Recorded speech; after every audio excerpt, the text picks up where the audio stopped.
Buckle up. I'm about to take you on a tour of one of my favorite museums in Washington that you've never heard of.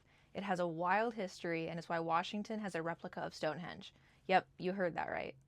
This is the Maryhill Museum of Art, located in the middle of nowhere, specifically smack dab in the middle between Portland, Oregon, and Kennewick, Washington, on the Washington side of the River Gorge. And it's here for good reason. This mansion was originally built by Sam Hill, a pioneer, self taught engineer and advocate for roads in the early 20th century.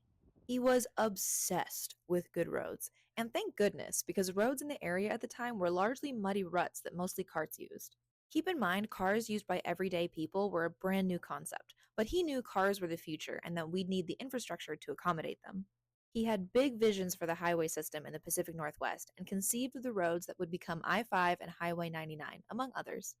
But anyway, back to Maryhill. The land he bought out here was used to test his roads. But he didn't just want to test normal highway roads. He wanted to do something he was called crazy for. He wanted to build a scenic road along the Columbia River Gorge. Considering the landscape and technology limits at the time, this kind of was crazy, but the line between madness and genius has always been a hazy one. He loved the beauty of the area, and he wanted anyone to be able to experience it. He managed to convince the government of Oregon, and he was able to bring his absolutely mad idea to life, completely successfully. What was less successful was his plan for the Maryhill Mansion. He had wanted to create a utopia community for Quakers out here. Yes, he was a Quaker, but the land was just a little too east and arid for his self-sustaining farm idea to be successful. Also, his wife hated it out here. She was from Minneapolis and lasted only 6 months in Seattle before taking their kids and moving back east. So, what does he do with the mansion now? Well, he just happened to be friends with some really interesting people at the time, including Loie Fuller, a Parisian modern dancer who suggested turning the mansion into a museum. Fuller was such a fascinating person. She befriended Marie Curie and was in contact with Thomas Edison because she was studying radium to see if it could be used in theatrical productions, as she loved to play with color and light in her performances.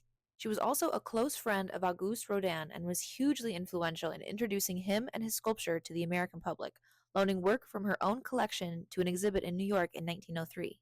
Sam Hill purchased her personal collection of Rodin drawings, plaster models, and bronze castings from her, which make up almost all of the large Rodin collection found at Maryhill today. I'll do a deep dive into Rodin and the collection in a follow-up video, so watch out for that. Another friend of his, Queen Marie of Romania, not only donated a bunch of her personal stuff to his museum, but she, a literal queen, was convinced by Sam Hill to come out to the middle of nowhere, Washington, for the dedication of the museum. And yes, that does say Fabergé, as in Fabergé eggs, but him and his artisans also made other stuff, like these little animals. Oh, and we're not even close to done with all the exhibits.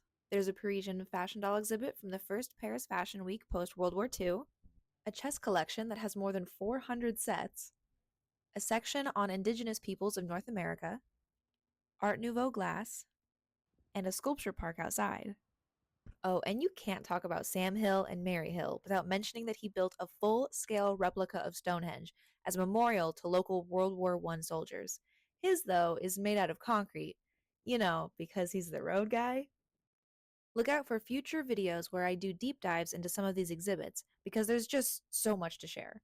This museum has so much to offer. They're open daily from March 15th to November 15th, so start planning your spring or summer trip now.